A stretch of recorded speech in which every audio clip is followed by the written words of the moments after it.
রঙের জান্নাতের পোশাক দান করবেন। সুবহানাল্লাহ।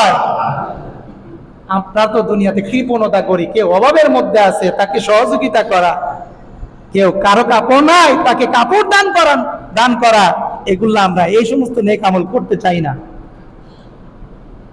মুসলমান ভাইরা আমার, বিশ্বনবী রাহমাতুল লিল আলামিন আরো বলেন, কোন ব্যক্তি অপর ব্যক্তিকে এক গ্লাস পানি পান করা, যদি কোনো তৃষ্ণার্ত ব্যক্তিকে কোনো ব্যক্তি পানি পান করায়, যদি কোনো ব্যক্তি অপর তৃষ্ণার্ত ব্যক্তির তৃষ্ণা নিবারণ করে এক গ্লাস পানির মাধ্যমে, বিশ্বনবী রাহমাতুল লিল আলামিন বলেন, কিয়ামতের ময়দানে জান্নাতের ভিতরে আল্লাহ পাক রব্বুল আলামিন ওই বান্দাকে আর রাহিকুল মাখতুম সুগ্রাণ যুক্ত জান্নাতি পানি তাকে পান করাবেন।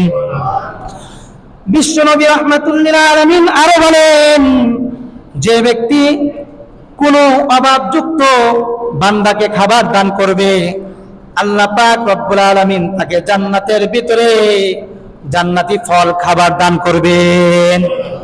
জান্নাতের ভিতরে তাকে খাবার হিসাবে জান্নাতের ফল দিবেন। ভাই দোস্ত বুজুর্গ, এজন্য অভাবযুক্তদের, যাদের খাবার নাই তাদের খাবার দান করানো, যারা তৃষ্ণার্ত আছে তাদেরকে পানি পান করানো, যাদের পোশাক নাই তাদেরকে পোশাক দান করা, এগুলো করা, ভালো মানুষদেরকে হাদিয়া দেওয়ার অভ্যাস করা, গরিব অসহায় যারা আছে তাদেরকে হাদিয়া দেওয়া, পোশাক, টাকা পয়সা, এগুলো রাসূলুল্লাহ সাল্লাল্লাহু আলাইহি ওয়াসাল্লামের একটা সুন্নাত, রাসূলুল্লাহ সাল্লাল্লাহু আলাইহি ওয়াসাল্লামের আদর্শ। আমরা শুধু কৃপণতা যত করা যায় এটা আমরা করি।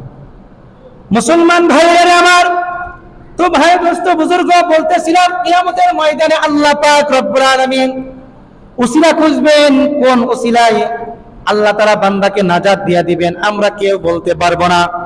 এই জন্য সৃষ্টিজীবের প্রতি ওই যে বিষয় নির্ধারণ করেছি, সৃষ্টিজীবের প্রতি দয়া, মানুষ, গরু, ছাগল, ভেড়া, কুকুর, বিড়াল, অর্থাৎ যার প্রাণ আছে এমন সৃষ্টিজীবদের প্রতি দয়া করা। সৃষ্টিজীবের প্রতি যে ব্যক্তি দয়া করলো, এটাকেও নাজাত মাধ্যম বাড়ায় আল্লাহ তাআলা কিয়ামতের ময়দানে তাকে নাজাত দিয়ে দিবেন। সুবহানাল্লাহ। এ সম্পর্কে একটা ঘটনা বলি, আপনারা তো আবার ঘটনা খুব পছন্দ করেন। বুখারী শরীফে আছে, বিশ্ব